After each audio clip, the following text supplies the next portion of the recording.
Good morning, good afternoon, good evening. At whatever point you are watching this video, hello, and welcome to the second episode of Word Around Campus.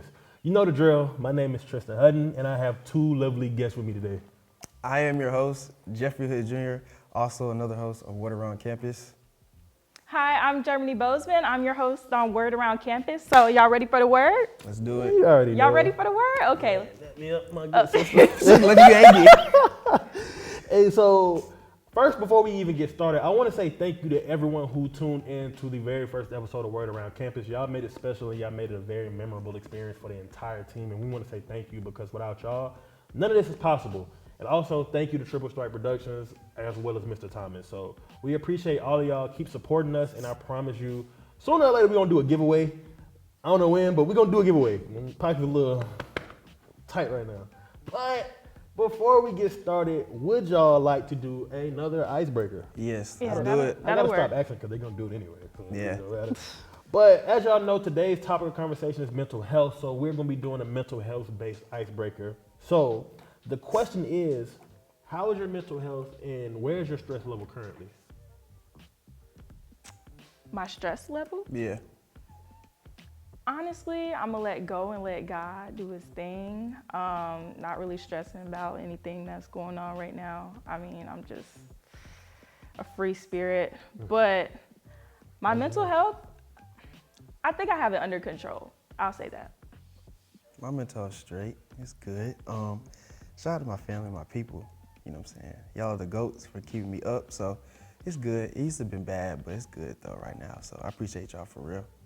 I wish I had y'all life with no problems. Like y'all living worry free. Oh, I no, mean, I've been the we gutter. have problems, but it's the way you cope with them. Absolutely. So it's I would say my mental health level is, I have my days now. In my week, I include mental health days where I just chill and don't really do anything. I decompress. So when my mental health does get a little, I have those days. Those days normally come at the right time where it's like, okay, I can just chill. But right now, so I'm in a pretty good place. You know, grades decent. I did have to drop a class, but we ain't gonna talk about that right now. you were stressing over that class. I was stressing over that. apparently. You know, I was stressing over that, and I dropped it. Let go, let God.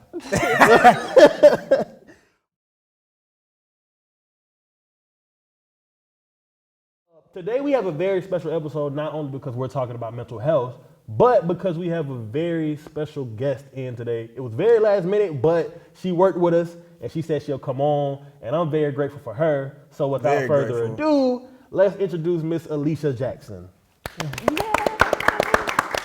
I'm gonna slide over so you How can you have doing, this ma'am? seat How you right doing? here. How you doing? Good. Thank you. Okay. Yeah. So, Miss Jackson, how's your day been today? Busy. Very busy, Very yes. busy. So, without further ado, can you tell the people who you are, where are you from, what do you do, what college did you attend, and also for people who don't know, because I didn't know either, what does it mean to be QPR certified? Okay. Let me try to answer that as Just Mr. a little- Hand. just a My little name is bio. Dr. Alicia Jackson, and I am originally from Quincy, Florida. I am no stranger here. I am a twice graduated alumni here at Florida A&M University.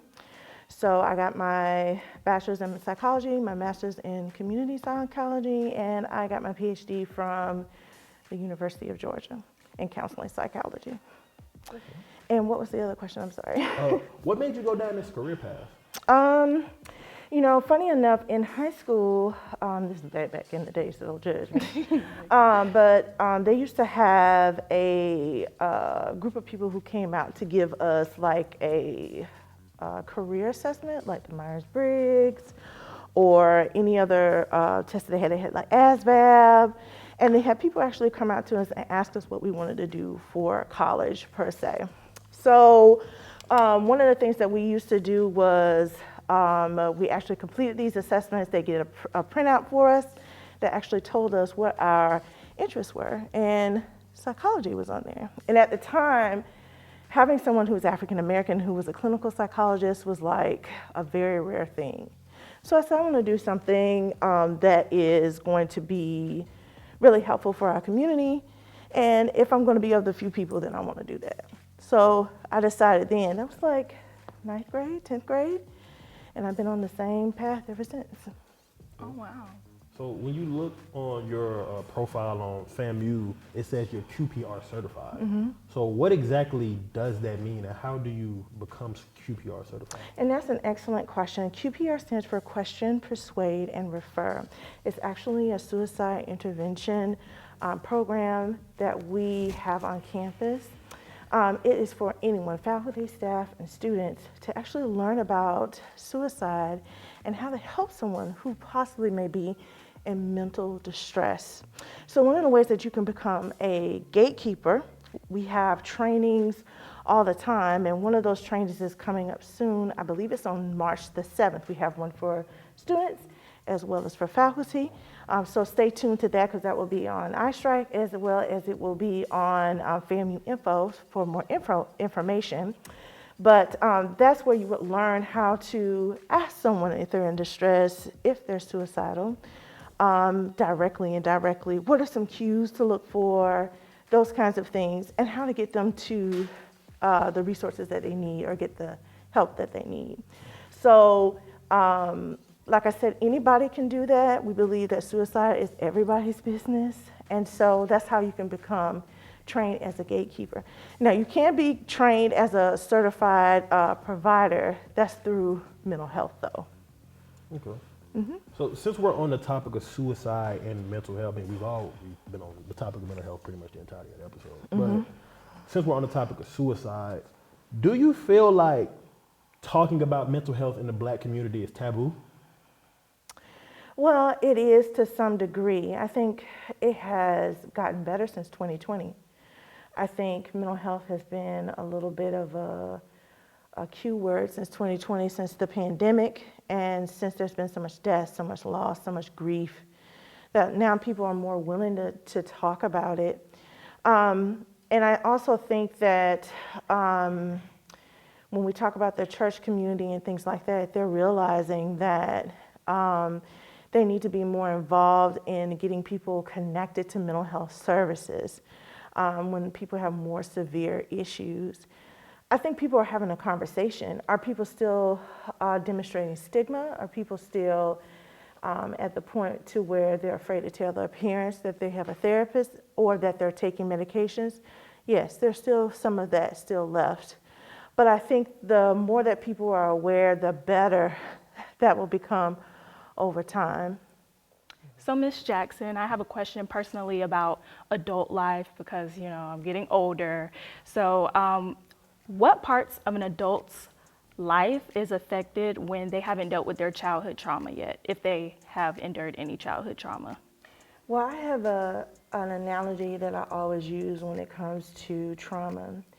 Trauma, when it happens to you, it gets trapped into your spirit. And by the way, by research, it actually states that because African Americans have experienced such large travesties over the time throughout the diaspora, that it's actually in our DNA.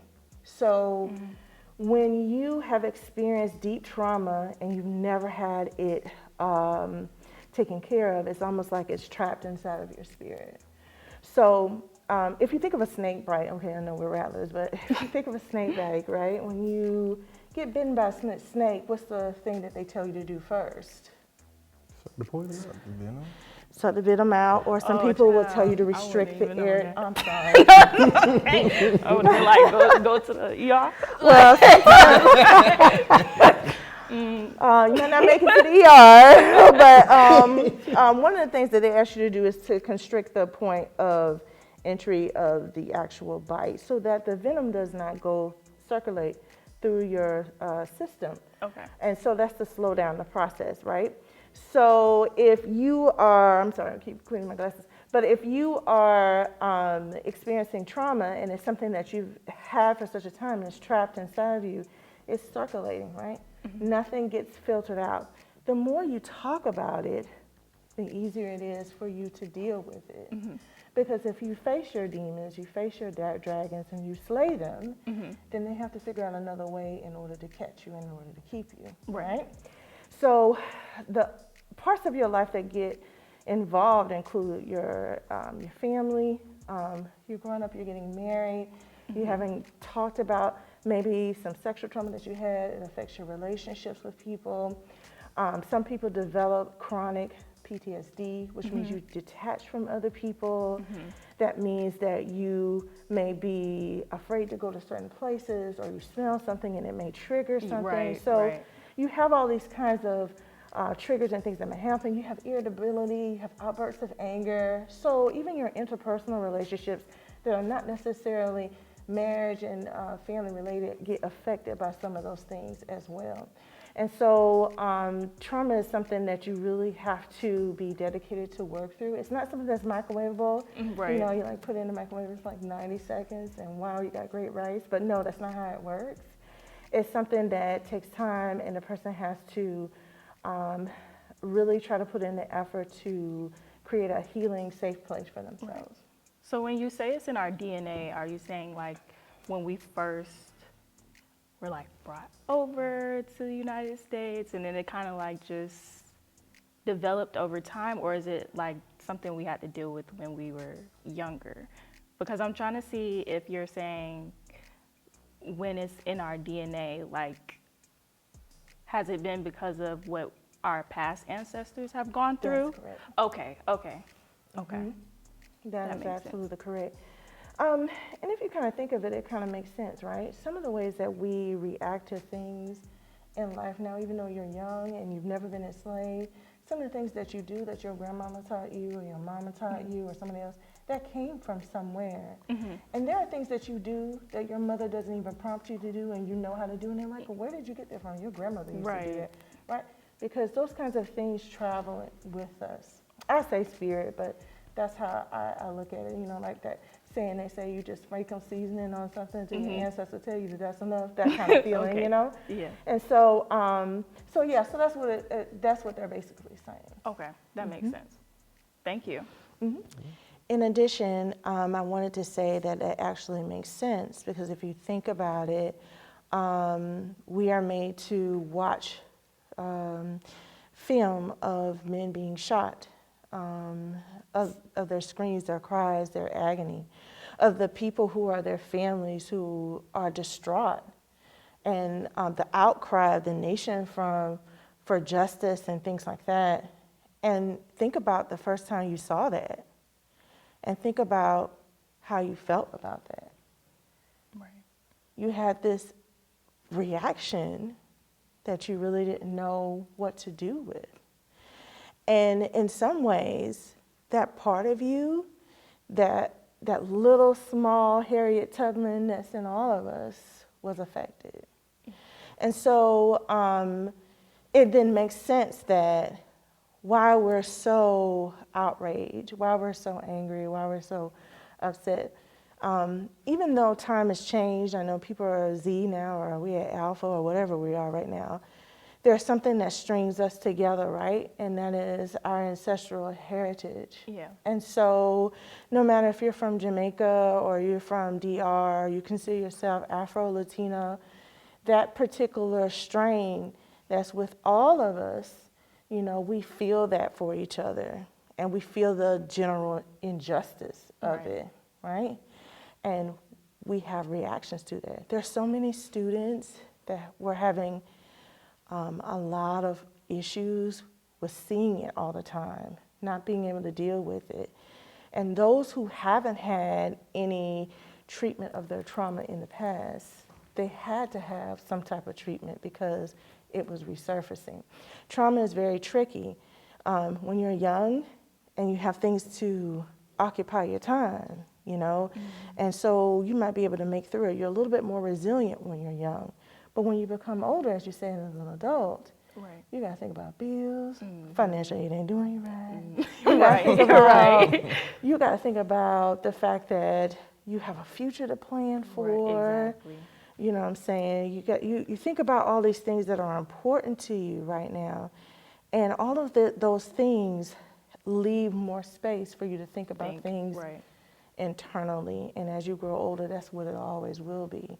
And as you continue to develop. So those kind of things make sense then over time, that those are the things that we have to work through. But there's so many things in the community as a whole we have to work through because we need to be healed in so many ways and spaces. And we're doing the best that we can, you know, because America sometimes doesn't want us to heal.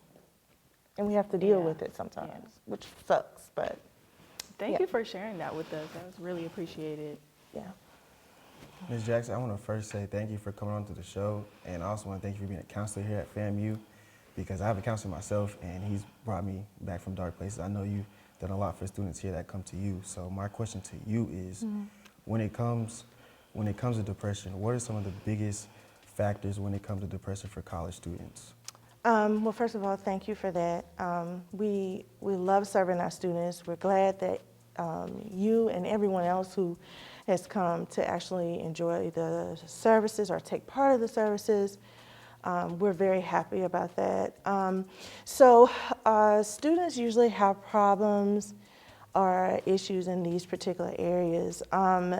Broken relationships, financial issues, deep family issues that never really got resolved. In fact, one of the reasons why they came so far from home was to get away from them. But sometimes you can escape the rabbits and not get away from the hole, because sometimes the hole is with you. And so it's very difficult to navigate that sometimes, because some of those things get recapitulated in other relationships that you have amongst people who are not even at home, because no healing has happened in that area either. Sometimes students are very downtrodden about their grades, not being able to adjust very well. They've lost scholarships. They've lost important friendships to them. Cyberbullying, which is a big thing now. People taking your pictures and posting them places, and stealing videos from phones and things like that, and humiliating people, things like that. Sometimes it's just a feeling of not belonging, not feeling enough, not feeling qualified.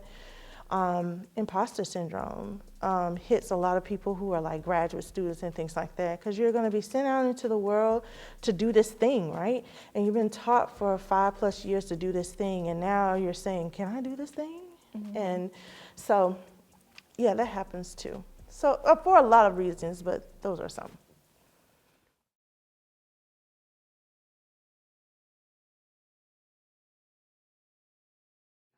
Remember you said something about COVID earlier, and COVID hit all of us in different ways. So my question for you is, how do you think COVID changed people, and how do you feel like it has affected people in a negative way or a positive way mentally? Well, of course, if I start listing how COVID affected us negatively, we'll be here all night. I think one of the things that's hard about COVID is that it's something no one understood. At least if something happens, sometimes you can go to your parents and say, hey, what's going on? Or you can go to somebody and say, hey, what's going on?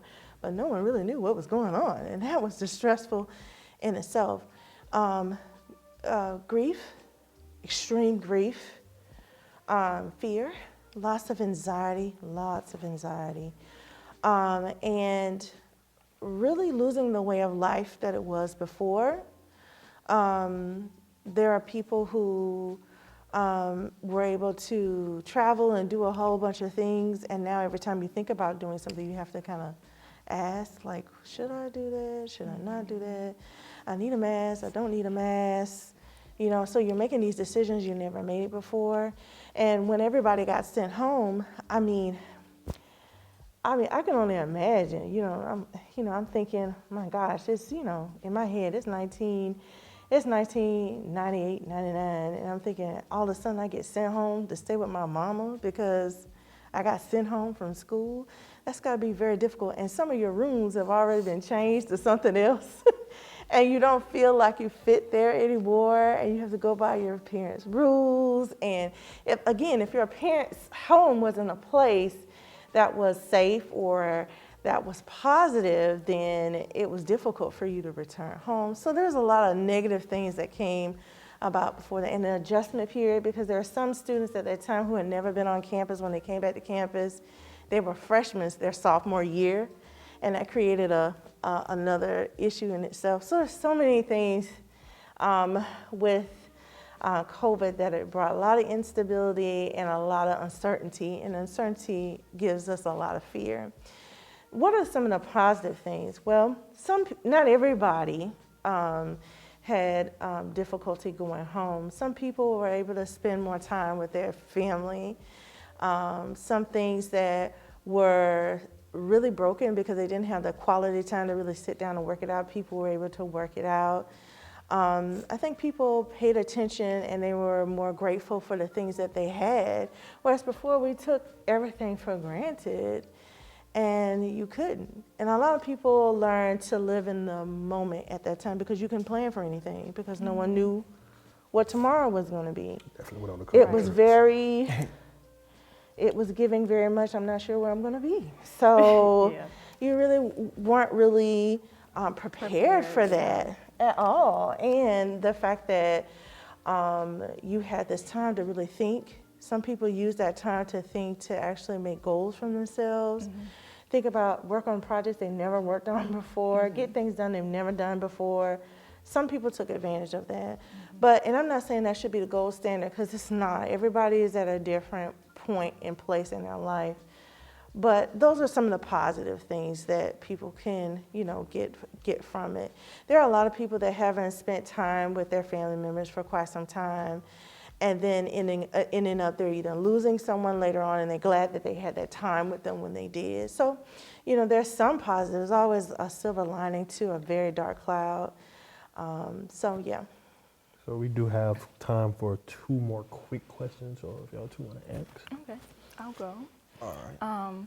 As a woman, especially being a Black woman in America, what are some mental obstacles you've been through thus far, and how did you overcome them?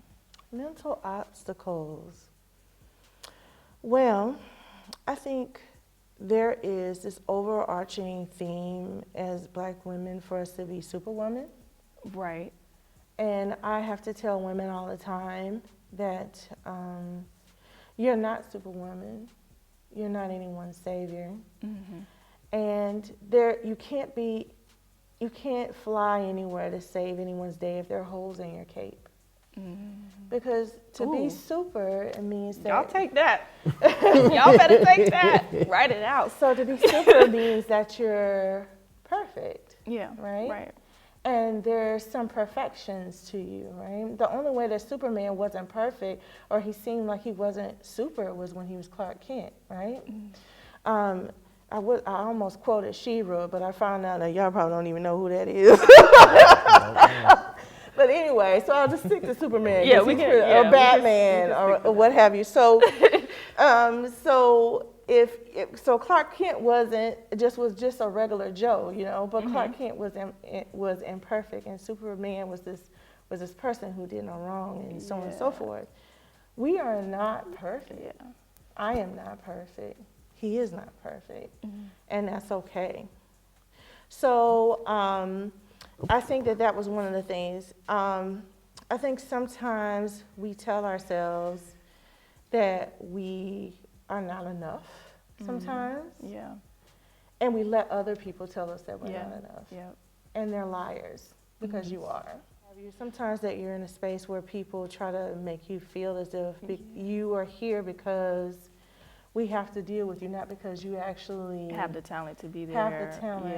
And those are lies too, because you have to apply to this program, which means they had to review everything that you had in order for them to take you. Yeah, exactly. And I know, like, sometimes people try to make it seem like Black women in a specific area or at higher levels were like affirmative action cases, and that's not the case when it comes to us, because we are talented. We do have those credentials and those criteria to be in those positions. So I definitely can relate to that. I love Black women. As you should. As you should. But we do have time for 1 more quick question. Oh, okay. So, Jeff. My question to you is, going back to like college students and all, what are some good ways for us college students to be in a good mental health space? Please get out. Don't stay in your dorm room. Socialize with other people. Participate in things that make you happy. You are in a space that tells you what to do and when it's due and how to do it all the time. So do something that you want to do sometime, safely. Let me sure put that out. Safely. But do something creative, do something fun, any kind of hobby, exercise, right? Because you want those good endorphins, you want good serotonin to be running in your veins and your brain, right? And so also try your best to have a good support. Listen when I said now, I said good support group. Your besties should be the best, right? So these are people who support you, who care about you, who really want the best for you. So having a good support group is good. And if you're having problems and you cannot seem as if you can, get over that hump, come to the counseling center. You pay for it already. Use the service. Yes. It's through your health in your fees. For Through your sure. health You didn't know fee. it was in your health fees. It's in your health fees. Yes. Well, Ms. Jackson, we definitely appreciate you for being on today. For sure. And we know you have a life outside of Word Around Campus. So we are going to let you get to that life outside of Word Around Campus. I appreciate you for coming. I definitely Oh, appreciate you yeah, because I for have my sure. own, so I know how it is. I Yeah. really do appreciate I the change. appreciate you as well, especially coming out here and sharing your experience being a Black woman. I can relate to that. Thank you so much for inviting me. I really enjoyed it. It was fun. Absolutely. Is there any way our listeners can get in contact with you? Yes, if you would like to reach me, you can contact me at the Counseling Center. Our number is 850-599-3145. Also, if you just wanted to email me personally, you can email me at alicia.jackson3@famu.edu. Please feel free to ask any questions, or if you just need to talk to a counselor, you can always call that number so that we can get you the help that you need. Absolutely. Thank we you. love you Thank being you. here. I'm going to come talk to you. I don't talk to my therapist at home anymore, so I'm going to come talk to you. No. I'm have some conversations. We're going to have some heart-to-heart discussions, But without further ado, we are going to toss things up to Princess Amaya Gaskins with the sports report. So please stay tuned. It's going to be a treat. We out. Peace Bye, out, y'all. y'all.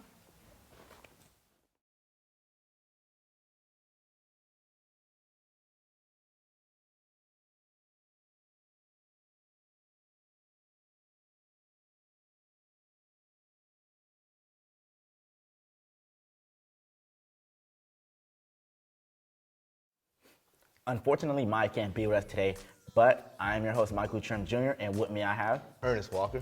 and this is your bi-weekly sports recap. On the NBA news, Lakers superstar LeBron James recently injured his foot in Sunday on the game against the Dallas Mavericks.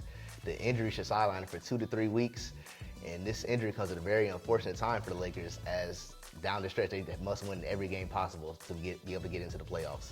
With Anthony Davis leading the way with the new trade acquisitions they just got during the trade deadline, I think they'll be able to get it done. On to the NFL. Lamar Jackson is now reportedly seeking $250 million guaranteed from the Baltimore Ravens. However, they are hesitant to give it to him. Since 2019, Jackson's MVP season, he has had 2 separate knee injuries and an ankle injury. Back in September, though, the Ravens offered Lamar Jackson a $133 million contract guaranteed, but he declined it. The trade market is heating up for the star quarterback, though, as the Dolphins, the New York Jets, and the Miami Dolphins are all interested in the star quarterback. On the FAMU athletics, the FAMU baseball team took down North Florida on Wednesday by the score of 12-6, led the way by Ty Hanchey with 2 home runs and 3 RBIs. The Rattlers will travel to Atlanta for the HBCU Baseball Classic, where they will face Grambling State University. On to FAMU basketball. The men's basketball team suffered a heartbreaking loss to the Southern University Jaguars.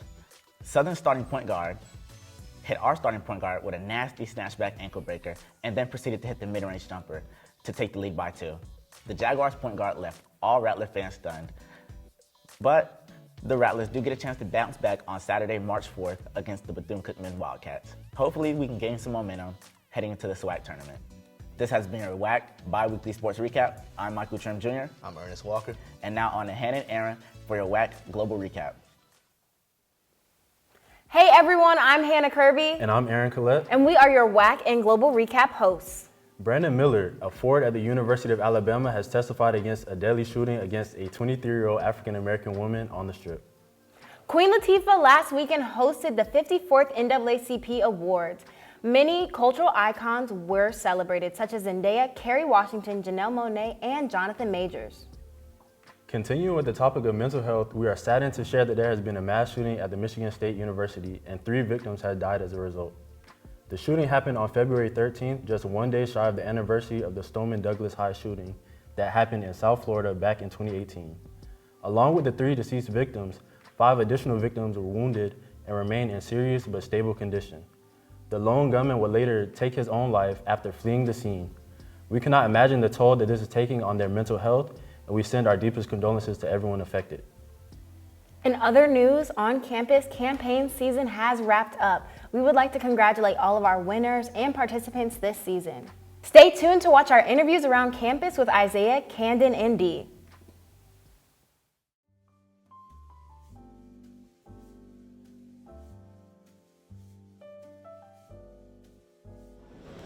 Hey y'all, I hope y'all are having a blessed day. I'm Camden Fears. We're here at outside of Bottom Cave, and we're going to be asking questions about mental health, see how our students are feeling here at Florida A&M University, and let's get to it. All right, I'm here with Karma. And Karma, what would you rate your mental health on a scale of 1 to 10? Right now I'm a good 9. You know, it's getting hot outside. I'm feeling good. You know, spring break coming up. I'm feeling good. That's good to hear. That's good to hear. Do you need a hug? A hug? I mean, you know, if you want one. Come on, friend.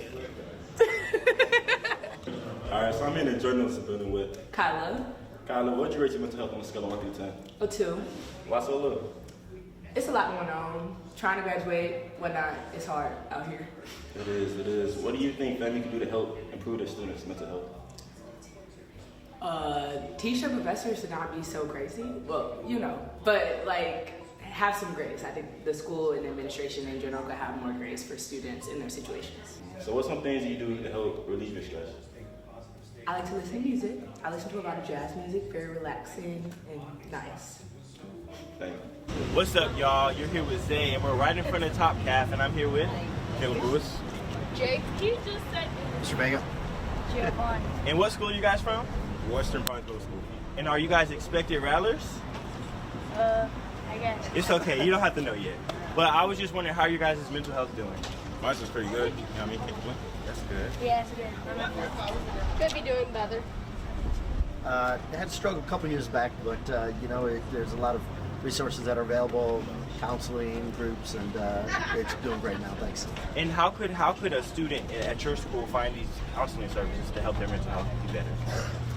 We have some great resources in our schools. We have guidance counselors, a lot of supportive administration, a lot of teachers that are really supportive or trained in that to help spot students that are struggling, and we've been trained on how to give first aid to students that are struggling. So I think a lot of schools around the country are investing in the mental health of students.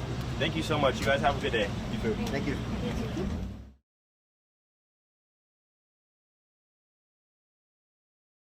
Thank you to Camden, Dee, and Isaiah for doing those lovely questions around campus as they always do.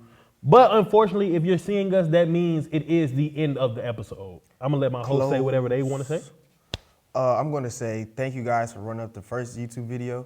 Keep running it up still, regardless of whatever episodes come out. Run up this episode as well. Keep it tapped in with Word Around Campus _ and also my Instagram page at Jeffrey Hood Jr.